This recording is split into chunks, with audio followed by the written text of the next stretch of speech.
దాని మీద deputy CM Pawan Kalyan గారు ఉక్కు పాదం మోపారట.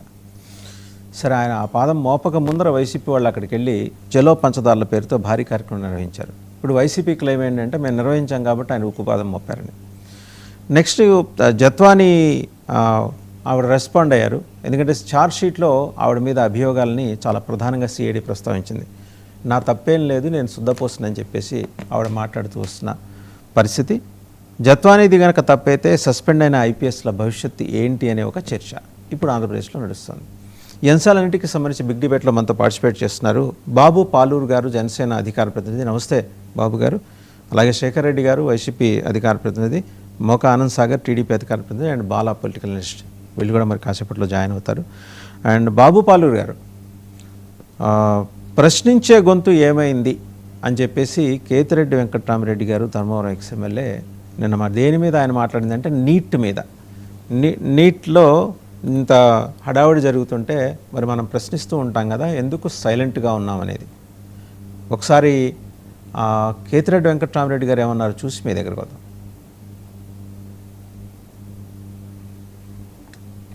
ఎగ్జామ్ కదా, మన ఏరియాలో ఎందుకు జరగటం లేదు నాకు అర్థం కావటం లేదు.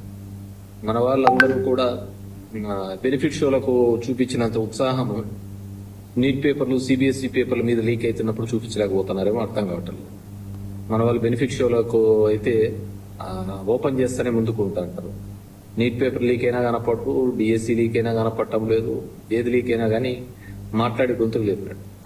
అంటే మాట్లాడతాను, ప్రశ్నిస్తామనుకున్న వాళ్ళే ప్రశ్నించలేని పరిస్థితిలో ఉంది. తర్వాత అది మొత్తం నేషన్ వైడ్ ఎగ్జామ్ కదా, మన ఏరియాలో ఎందుకు జరగటం లేదు నాకు అర్థం కావటం లేదు. మన వాళ్ళందరూ కూడా బెనిఫిట్ షోలకు చూపించినంత ఉత్సాహము నీట్ పేపర్లు, సిబిఎస్ఈ పేపర్ల మీద లీక్ అవుతున్నప్పుడు చూపించలేకపోతున్నారేమో అర్థం కావటం లేదు. మన వాళ్ళు బెనిఫిట్ షోలకు అయితే ఓపెన్ చేస్తేనే ముందుకు ఉంటారు. నీట్ పేపర్ లీక్ అయినా కనపడదు, డిఎస్సి లీక్ అయినా కనపడటం లేదు. ఏది లీక్ అయినా కానీ మాట్లాడే గొంతుకు లేదు. అంటే మాట్లాడతాను, ప్రశ్నిస్తామనుకున్న వాళ్ళే ప్రశ్నించలేని పరిస్థితిలో ఉంది. తర్వాత రైట్, బాబు పాలూరు గారు, ఆయన చూశారు కదా ఎందుకు ప్రశ్నించట్లేదు, బెనిఫిట్ షోలకి దానికి దీనికి డబ్బులు, టికెట్లు పెంచుకోవడానికి దానికి దీనికి మాడుతుంటారు కదా, ఇది చాలా ఇంపార్టెంట్ కదా. డిఎస్సి అప్పుడు మాట్లాడలేదు, ఇప్పుడు మాట్లాడలేదు, ప్రశ్నించడం మానేశారా అని అడుగుతున్నారు ఆయన. గుడ్ మార్నింగ్ సార్ వాసుదేవన్ గారు, అలాగే ప్యానెల్లో ఉన్న సభ్యులకి, అలాగే మన 99 టీవీ వీక్షిస్తున్న ప్రేక్షకులందరికీ కూడా వెరీ గుడ్ మార్నింగ్. కేతిరెడ్డి గారు అడిగిన ప్రశ్నలు నిజంగా చాలా మంచి ప్రశ్నలు అవి. కాకపోతే ఆయనకి, ఆయన పార్టీకి కూడా అవి ఫస్ట్ వేసుకొని ఆ తర్వాత మిగతా పార్టీలు కానీ నాయకులు కానీ ఆయన ప్రశ్నించాలని చెప్పి నేను కోరుకుంటున్నానండి. ఎందుకంటే ఇప్పుడు నీట్ మీద, అలాగే ఇప్పుడు అక్కడ కాక్రోచ్ పార్టీ లేకపోతే కొంతమంది యువత చేస్తున్న వాటి మీద ఆల్రెడీ పవన్ కళ్యాణ్ గారు దాని మీద స్పందించారు. ఆయన తనకు స్పందన తెలియజేశారు. ఇప్పుడు ఎవరైనా కూడా ప్రొటెస్ట్ అనేది ఎక్కడైనా చేయొచ్చు, అది మన రాజ్యాంగం ఇచ్చిన హక్కు. సో ఎక్కడైనా తప్పు జరిగినప్పుడు లేకపోతే వాళ్ళకి అన్యాయం జరుగుతుందని వాళ్ళు ఫీల్ అవుతున్నప్పుడు వాళ్ళు నిరసన గలాన్ని తెలియజేయడం అనేది వాళ్ళ రాజ్యాంగం ఇచ్చిన ఒక ప్రాథమిక హక్కు. సో హక్కుని ఏంటంటే ఒక హద్దులు ఉంటాయి, ప్రతి హక్కుకి కొన్ని హద్దులు ఉంటాయి. ఆ హద్దులు దాటి ఇప్పుడు మనం నీట్ కోసం పోరాటం చేస్తున్నాం, నీట్ పేపర్ లీక్ మీద పోరాటం చేస్తున్నప్పుడు దానికి కన్ఫైన్ అయ్యి పోరాటం జరుగుంటే, ప్రొటెస్ట్ జరుగుంటే నిజంగా దేశంలో ఉన్న యువత యావత్తు కూడా ఆ ప్రొటెస్ట్ కి సపోర్ట్ చేసేవాళ్ళండి. ఈ రోజు నీట్ రాస్తున్న ఎవరైతే విద్యార్థులు ఉన్నారో వాళ్ళు కూడా ఆ ప్రొటెస్ట్ ను వ్యతిరేకించే పరిస్థితిలో ఈ రోజు ఆ ప్రొటెస్ట్ అంటే డైవర్ట్ అయింది. పొలిటికల్ ఇన్ఫ్లుయెన్స్ వల్ల, అలాగే వాళ్ళ తాలూకా ఇంటర్ఫిరెన్స్ వల్ల, కొన్ని సంఘ విద్రోహ శక్తుల తాలూకా ఇంటర్ఫిరెన్స్ వల్ల ప్రొటెస్ట్ దారి తప్పిపోయింది. ఇక్కడ కేంద్ర ప్రభుత్వం చాలా వెంటనే తక్షణమే ఇప్పుడు ఏదైతే పేపర్ లీక్ అయిందో దాన్ని వెంటనే సరిదిద్దుకునే కార్యక్రమంలో భాగంగా ఇప్పుడు తప్పులు అనేవి ప్రతి ప్రభుత్వ హయాంలో జరిగాయి. కానీ ఈ రోజు ఎన్డీఏ ప్రభుత్వం తీసుకున్న చర్య ఏదైతే ఉందో, ఈ విధంగా ఏ ప్రభుత్వం కూడా గతంలో వెంటనే తక్షణమే చర్యలు, అంటే తప్పు తెలుసుకొని ఇక్కడ తప్పు జరిగింది దీన్ని సరిదిద్దాలనే సరిదిద్దు కార్యక్రమాలు అనేవి ఎక్కడా చేయలేదు. అండ్ అలాగే ఇక్కడ ప్రొటెస్ట్ కి ఎగ్నెస్ట్ గా విద్యార్థుల మీద లాఠీ చార్జ్ చేశారు, లేకపోతే ఇంకోటి జరిగిందంటే ఇప్పుడు వైఎస్ జగన్మోహన్ రెడ్డి గారు ప్రభుత్వంలో ఉన్నప్పుడు అసెంబ్లీని ముట్టడిస్తామంటే ఒప్పుకునే వాళ్ళ, అసెంబ్లీలోకి మేము చొరబడతామంటే ఒప్పుకునే వాళ్ళండి? ఒప్పుకోరు కదా. దానికి ఒక లా అండ్ ఆర్డర్ లేకపోతే దానికి ఒక పద్ధతులు ఉంటాయి కదా. పార్లమెంట్ లోకి ఇంతమంది మాబ్ వెళ్ళిపోయి లోపల దూరిపోతామంటే పోలీసులు దాన్ని నిలువరించాల్సిన బాధ్యత ఉంటుంది కదా, అది దేశ భద్రత కదా. ఆ గుంపులో ఎన్ని అకృత్యాలు ఎన్ని దుర్ఘటనలు జరిగాయో మీరు కూడా మీడియాలో చూస్తున్నారు. పోలీసుల మీద అలాగే మీడియా వాళ్ళ మీద ఎలాంటి దాడులు జరిగాయి అనేది ఒకసారి మీరు ఆ వీడియో క్లిప్పింగ్స్ అన్ని కూడా చూపిస్తే జనాలకు కూడా అర్థమవుతుంది. జనాలకు ఆల్రెడీ తెలుసు, ఎవరైతే వైసీపీ వాళ్ళు మాట్లాడుతున్నారో ఆ కేతిరెడ్డి లాంటి వాళ్ళు ఒకసారి ఆ వీడియో క్లిప్పింగ్స్ చూడండి. విద్యార్థులు అయితే నిజంగా అందులో పార్టిసిపేట్ చేస్తున్నారు, అందరూ విద్యార్థులు కాదని నేను అనట్లేదు. ఎవరైతే నీట్ విద్యార్థులు ఉన్నారో వాళ్ళు కూడా పార్టిసిపేట్ చేశారు, వాళ్ళకు తోడుగా సంఘ విద్రోహ శక్తులు కూడా తోడయ్యారు. ఈ ప్రొటెస్ట్ ని ఒక బూచిగా చూపించుకొని ప్రభుత్వం మీద అలాగే దేశంలో ఒక అన్రెస్ట్ క్రియేట్ చేయాలనే ఒకే ఒక దురుద్దేశంతో ఈ ప్రొటెస్ట్ అంతా కొనసాగింది. అలాంటి దాన్ని నిర్వహించాల్సిన బాధ్యత ఉంది. దాని మీద పవన్ కళ్యాణ్ గారు ఆల్రెడీ స్పందించారు. ఇప్పుడు కేతిరెడ్డి గారు అడగాల్సిన ప్రశ్న ఏంటంటే జగన్మోహన్ రెడ్డి గారిని అడగాలి. అయ్యా జగన్మోహన్ రెడ్డి, మన మంత్రి కొడుకు ర్యాష్ డ్రైవింగ్ చేసి ఒక చావుకి కారణమైన వ్యక్తిని చంపిన అందుకు కారణంగా సీదిరప్పలరాజుని అరెస్ట్ చేయలేదు. సీదిరప్పలరాజుని ఎందుకు అరెస్ట్ చేశారంటే తన కొడుకు ర్యాష్ డ్రైవ్ చేసి ఒక వ్యక్తి చావుకి కారణం ఇవ్వడమే కాకుండా ఆ ఇన్సిడెంట్ ఆ యాక్సిడెంట్ ని తన కొడుకు పేరు మీదకి రాకుండా ఇంకొకళ్ళ పేరు మీద మ్యానిపులేట్ చేసి, అంటే ఒకళ్ళకి ఒక చావుకు కారణం అయ్యారు, ఇంకొక వ్యక్తిని జైలు పాలు చేయడానికి సిద్ధమైపోయాడు సీదిరప్పలరాజు తన కొడుకుని కాపాడుకోవడం కోసం, తన కొడుకు మీద కేసు ఉండకుండా చేయడం కోసం. అందుకు అరెస్ట్ చేశారు. ఈరోజు పోలీసులను తప్పుదోవ పట్టించి, న్యాయ వ్యవస్థను తప్పుదోవ పట్టించి, ఈ వ్యవస్థని నేను ఏ విధంగా అయినా నేను మార్చగలను, నా చేతిలో పెట్టుకొని మార్చుకోగలను ఒకే ఒక్క అహంకారంతో చేసిన పనికి ఈ రోజు సీదిరప్పలరాజును అరెస్ట్ చేశారు. దాని మీద స్పందించాడు జగన్మోహన్ రెడ్డి. ట్విట్టర్లో పెద్ద చాటభారతం రాశాడు. ఒక వ్యక్తికి చనిపోతే ఇంకో పసిబిడ్డని మీరు జైలు పాలు చేస్తారా, ఇది అక్కసు కాదా, ఇది అది కాదా, ఇది కాదని చెప్పి అసలు విషయం ఎందుకు చెప్పడు జగన్మోహన్ రెడ్డి? రైట్, ఆ సబ్జెక్ట్ మళ్ళీ మాట్లాడదామండి. ప్రస్తుతం దీని మీద మాట్లాడుతున్నాం కదా, ఇది నీట్ మీద. ఒకసారి జగన్మోహన్ రెడ్డి గారి మీద ఆయన మాట్లాడారు కదా, జగన్మోహన్ రెడ్డి కూడా క్వశ్చన్ చేయాలి కదా. అయ్యా చూడండి, మీరు మాట్లాడుతుంటే శేఖర్ రెడ్డి గారికి వినపయ్యట్లేదట. జనరల్గా ఏంటంటే వాళ్ళకి అభ్యంతరకరమైన అంశాలు ఏమైనా ఉంటే వాళ్ళకి వినపడదు. ఇప్పుడు ఆయనకి వినిపించట్లేదు, ఇలా అంటున్నారు, చూశారు కదా. సో ఏమన్నా వాళ్ళకి అనుకూలంగా ఉండేవి చెవిలో ఏది పంచదార పోసినట్టుంటే వినిపిస్తుందేమో. పంచదార పోసినట్టయితే ఈ రోజు సరే, ఇప్పుడు ప్రధానమంత్రి ఏం మాట్లాడారు నిన్న నీట్ గొడవ తర్వాత ఆయన స్పందించారు. ఆయన మాట్లాడారు, ఒకసారి చూద్దాం, తర్వాత మోకా ఆనంద్ సాగర్ గారి దగ్గరికి వెళ్ళాం.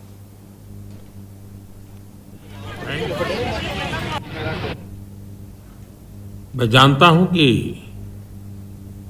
पेपर लीक ये कोई मामूली विषय नहीं है।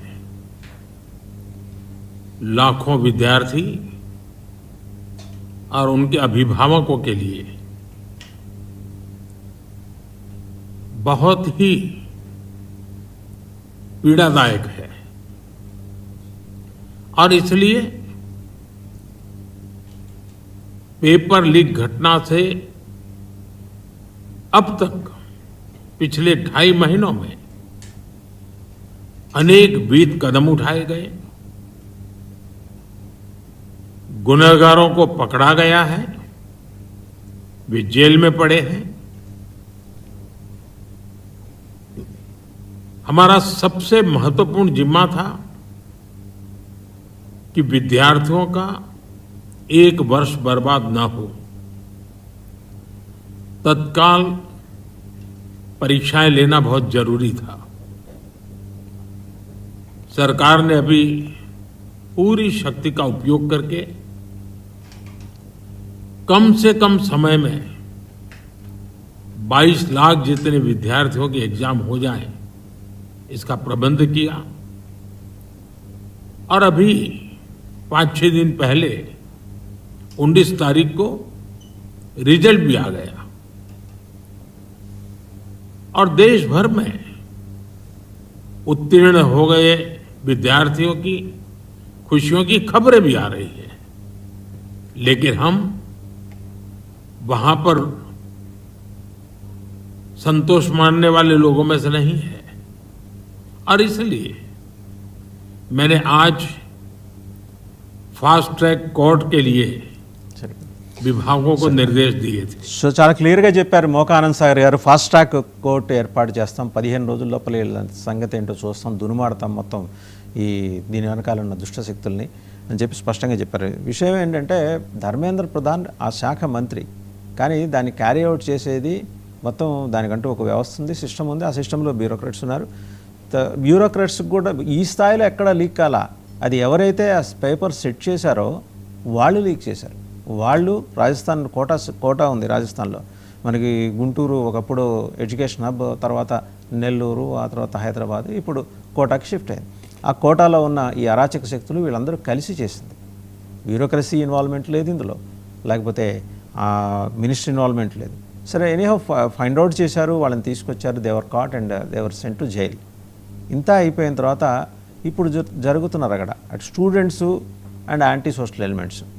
ఏంటంటే యాంటీ సోషల్ ఎలిమెంట్స్ అందరినీ స్టూడెంట్స్ లాగా చూపించే ప్రయత్నం చేస్తారు. స్టూడెంట్స్ వేరు, వచ్చిన 4 లక్షలు 5 లక్షల్లో మహా అయితే ఒక 50,000 ఉంటారేమో. జనైన్గా వాళ్ళకి ఇబ్బంది జరిగింది, వాళ్ళ బాధ వేదన ఎదుర్కొన్నారు, తల్లిదండ్రులు వచ్చారు. సో ఇదంతా పరిగణలోకి తీసుకున్న తర్వాత ఇంత జాప్యం జరిగింది ఎందుకు ప్రధానమంత్రి మాట్లాడటానికి? ఎందుకు అంత ప్రతిష్టకు పోయింది ఎన్డీఏ ప్రభుత్వం? ఆ రోజు పార్లమెంట్లో చర్చకు మేము అనుమతిస్తున్నామని ఆయన చెప్పారు. అదేదో ముందరే చెబితే అయిపోయేది కదా.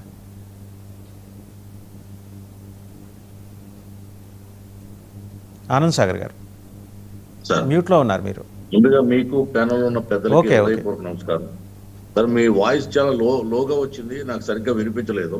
ఏదో ఒక ప్రశ్న అడిగాను సార్, నాకు వినపడేలాగా వినిపించలేదు సరిగ్గా.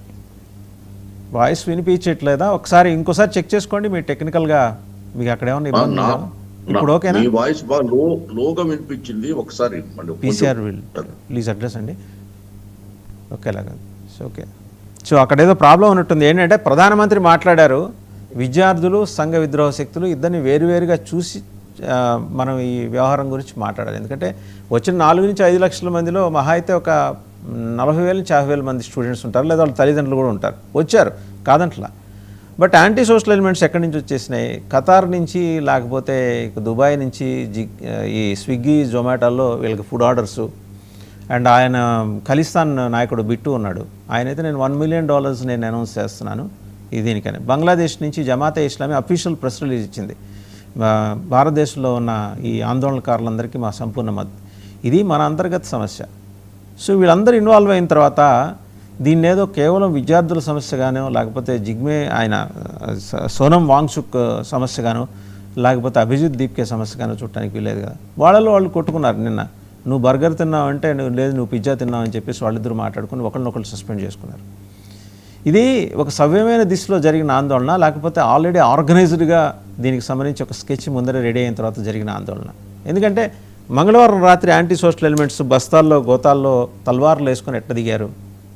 ఇప్పుడు ఇవన్నీ ప్రశ్నలు. వీటి మీద పోలీసు యాక్షన్ తీసుకుంటే వాళ్ళ మీద దాడి చేశారు. 120 మంది సీరియస్గా ఇంజూర్ అయ్యారు. ముందుగా మీకు ప్యానల్ ఉన్నటువంటి పెద్దలందరికీ హృదయపూర్వక నమస్కారం సార్.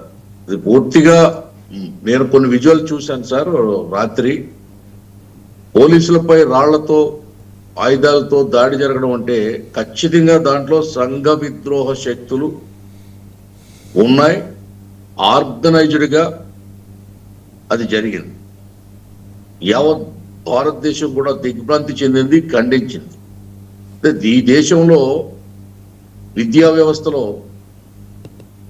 ఎన్ని మార్పులు తీసుకొచ్చినా ఈ ప్రశ్న పత్రాల లీకేజ్ అనేది ఎవరు అరికట్టలేకపోతున్నారు. ఆనాడు రాహుల్ గాంధీ గారు చెప్తున్నాడు, ఏదో 125 సార్లు 192 సార్లు ఇప్పటికి పేపర్లు లీక్ అయినాయి దేశంలో అని చెప్తున్నాడు. కాంగ్రెస్ ప్రభుత్వంలో కూడా 100 సార్లు లీక్ అయింది ప్రశ్న పత్రాలు. అది రాహుల్ గాంధీకి చరిత్ర తెలియకపోవచ్చు, కానీ విద్యార్థులు ప్రశ్న పత్రాల లీకేజ్ పై ఉద్యమించడం హర్షణీయమే.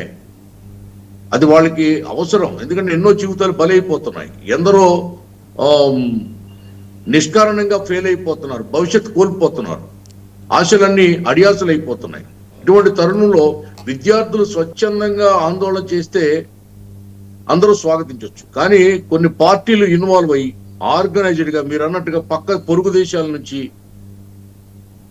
విద్రోహ శక్తులతో మిళితమై ప్రీ ప్లాన్డ్ గా చేయడం అనేది చాలా ఆందోళనకరమైనటువంటి విషయం, ఖండించాల్సినటువంటి అంశం. దేశం జాతీయ భద్రతా విషయంలో చాలా కఠినతరమైనటువంటి నిర్ణయాలు తీసుకోవాల్సిన అవసరం. ప్రజాస్వామ్యంలో ఉద్యమాలు చేయొచ్చు, పోరాటాలు చేయొచ్చు, విప్లవాలు రావచ్చు, కానీ ఇటువంటి సంఘ విద్రోహ శక్తులతో కలిసి ఉద్యమాలు చేయడం, కలిసి దాడులు చేయడం పూర్తిగా ఖండించాల్సినటువంటి అంశం అని చెప్పి నా స్టాండ్. దీని మీద ప్రధానమంత్రి గారు మాట్లాడింది ఏదైతే ఉందో అది పూర్తిగా 100% నిజం. ఒక ప్రధానమంత్రి మాట్లాడారు అంటే తప్పకుండా దానికి తగినటువంటి ఆధారాలు, ఇన్ఫర్మేషన్ ఆయన సేకరించిన తర్వాతే, నిర్ధారణకు వచ్చిన తర్వాతే ఆయన మాట్లాడతారు. సాధారణంగా మోడీ గారు మాటలను ఊరికే ఖర్చు పెట్టరు, ఆచి తూచి మాట్లాడడం ఆయన నైజం. అందుకే ఈవేళ ప్రపంచం గర్వించదగ్గ నాయకుడి స్థాయిలో ఆయన్ని అందరూ చూస్తున్నారు. ఒక ప్రత్యేకమైన నాయకత్వ లక్షణం, విలక్షణమైనటువంటి పరిపాలనా దక్షత ఆయన సొత్తు. కాబట్టి మోడీ గారు చెప్పిన తర్వాత దాన్ని ఎవరు మాడిఫై చేయలేరు, దాన్ని అబద్ధం అని కూడా ఎవరు నిరూపించలేరు. ఇది ప్రభుత్వం, భారత ప్రభుత్వం దీన్ని చాలా సీరియస్ గా తీసుకుంది, తీసుకోవాలి కూడా. దేశమంతా కూడా, అన్ని రాజకీయ పార్టీలు కూడా దీని మీద ఆలోచించాలి. దేశంలో ప్రతిపక్షాలు ఉద్యమాలు చేయడం ఆనవాయితీ, ప్రజాస్వామ్యానికి అదొక ఆయుధం కూడా. కానీ ఇటువంటి ఉద్యమాలు, ఫేక్ ఉద్యమాలు, సంఘ విద్రోహ శక్తులతో కలిసి దేశాన్ని అస్థిరపరిచే ఉద్యమాలు, విద్యారంగాన్ని నాశనం చేసే ఉద్యమాలకి కాంగ్రెస్ పార్టీ లాంటి జాతీయ పార్టీ మద్దతు తెలపడం ఇది పూర్తిగా ఖండించదగ్గ అంశం. వాళ్ళు పార్టీ తరపున చేయమనండి ఉద్యమం, విద్యార్థులకు మద్దతు తెలపమనండి, విద్యార్థుల ఉద్యమానికి సపోర్ట్ చేయమనండి. అంతేగాని అక్కడ జరిగిన దాన్ని రాహుల్ గాంధీ తప్పుదారి పట్టించే విధంగా మాట్లాడకూడదు. ఏదో మైలేజ్ కోసం, రేపు మళ్ళీ వచ్చే ఎన్నికల్లో గెలవడం కోసం, యూత్ని ఆకర్షించడం కోసం, యువతను తప్పుదారి పట్టించి కాంగ్రెస్ వైపు మళ్లించుకునే ఒక మంత్రం, తంత్రంగా ఈ ఉద్యమాన్ని ఆయన మలుచుకోవాలని చూడడం అనేది ఆయన రాజకీయ అవివేకానికి, అజ్ఞానానికి నిదర్శనంగా కనబడుతుంది. చాలా ట్రోల్స్ అవుతున్నాయి సోషల్ మీడియాలో. రాజీవ్ గాంధీని ఒక పొలిటికల్ పిగ్మీగా చూస్తున్నారు ప్రజలు.